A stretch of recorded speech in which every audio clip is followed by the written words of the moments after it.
વઢવાણના દેદાદરા ગામે સૂકા ઘાસમાં એકાએક આગ અકસ્માતનો બનાવ બનતા ફાયર વિભાગની ટીમો દોડી ગઈ હતી। પિકઅપ વાન ભરેલ કડબમાં એકાએક આગ લાગતા ડ્રાઈવરે સમય સૂચકતા વાપરી ગાડીને ખુલ્લા મેદાનમાં લઈ ગઈ જેસીબીની મદદથી સળગતી કડબને ખાલી કરી નાખતા મોટી જાનહાનિ અટકી હતી।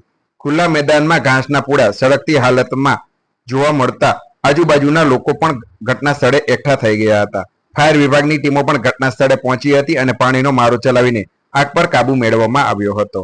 ત્યારે આજુબાજુના બાવળમાં પણ આગ પ્રસરી જતા ફાયર વિભાગે કામગીરી કરી હતી। સુરેન્દ્રનગર મનપા દ્વારા કાર્યરત દક્ષિણ ઝોન વઢવાણ ફાયર વિભાગના નીતિનભાઈના માર્ગદર્શન હેઠળ નરેન્દ્રસિંહ અને સિદ્ધરાજસિંહે આ કામગીરી કરી હતી।